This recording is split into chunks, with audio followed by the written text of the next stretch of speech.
সবচেয়ে নিম্নতম আযাবটা কি জাহান্নামে? কে বলতে পারবেন? জাহান্নামের জুতা পরানো। কাকে পরানো হবে? নবী সাল্লাল্লাহু আলাইহি ওয়াসাল্লামের চাচা, আপন চাচা, যিনি নবী সাল্লাল্লাহু আলাইহি ওয়াসাল্লামকে ইসলামের জন্য ব্যাপক শেল্টার দিয়েছেন, দেন নাই? সেই মানুষটাকে লা ইলাহা ইল্লাল্লাহ কালিমা না পড়ার কারণে, তাওহীদের উপর ঈমান না আনার কারণে জাহান্নামে সবচেয়ে নিম্ন শাস্তি দেওয়া হবে। সেটা হলো কি? আগুনের জুতা, যাতে তার মাথার মগজ কি হবে? টকবক করে ফুটতে থাকবে। নাউযুবিল্লাহি মিন যালিক। আর বড় বড় শাস্তির কথা কি বড় অপেক্ষা রাখে? মেরাজের রাতে নবী সাল্লাল্লাহু আলাইহি ওয়াসাল্লাম দেখে এসেছেন এক শ্রেণীর মানুষের জিহ্বা আগুনের কেচি দিয়ে কেটে দেওয়া হচ্ছে। এরা কারা? এক শ্রেণীর বক্তা, কথা ছিল কাজ ছিল না, আছে না?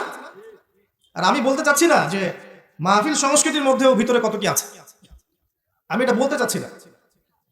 বললে আপনারা বুঝবেন, রিয়েলাইজেশন হবে যে আসলে কি কারণে কথা বলছি কিন্তু তাসির হচ্ছে না। কথা যে আমি বলছি আপনার কলিজার মধ্যে তাসির কেন হচ্ছে না, এর পিছনে অনেক কারণ আছে, উপযুক্ত কারণ আছে তাসির না হওয়ার। যখন আমার নিয়াত থাকবে দুনিয়া, তখন এই চেয়ারে বসে আমি যেই কথাই বলি না কেন আপনার কলিজা তাসির হবে না। যখন আমার নিয়াত থাকবে আল্লাহর দিন, আল্লাহর জমিন, আল্লাহ দিনের প্রচার প্রসার, তখন আমার কথায় তাসির হবে।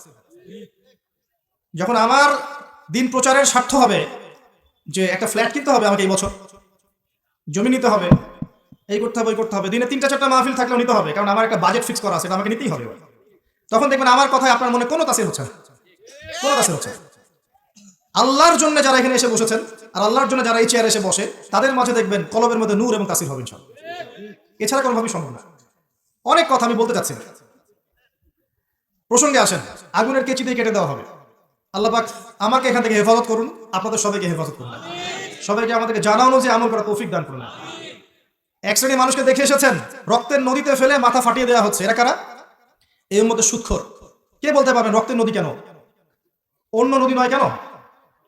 কারণ তারা মানুষের রক্ত চুষে খেয়েছে। ঠিক বলেছেন, সুদের মধ্য দিয়ে তারা গরিবের রক্ত চুষে খেয়েছে। পৃথিবীর একটা অংশ দিন দিন বড় হচ্ছে, বড়লোক হচ্ছে, একটা অংশ গরিব হচ্ছে।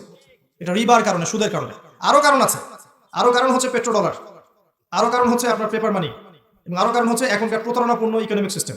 এর কারণে সমস্যাগুলো হচ্ছে। এবং এখান থেকে যাকাত, ইসলামিক ইকোনমিক্স, ব্যবসায়ীগুলো এখানে স্থান পাচ্ছে না সেভাবে, যেটা পাচ্ছে ব্যক্তিকেন্দ্রিক ভাবে। তো এর ধ্বংস সামনে আসবে ইনশাআল্লাহ। আল্লাহ পাক প্রত্যেকটা বিষয়ে একটা সমাধান, সময় দিয়েছে। ফাইদা জা আজালুহুম লা ইস্তাখিরুনা সাআতা ওয়া লা ইস্তাকদিমুন। প্রত্যেকটা সম্প্রদায়ের, প্রত্যেকটা সিস্টেমের একটা সময় আছে।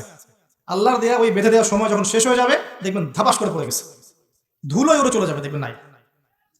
একটা সময় এই পৃথিবীতে মঙ্গলদের শাসন ছিল, জানেন? অর্ধবিশ্ব শাসন করেছে।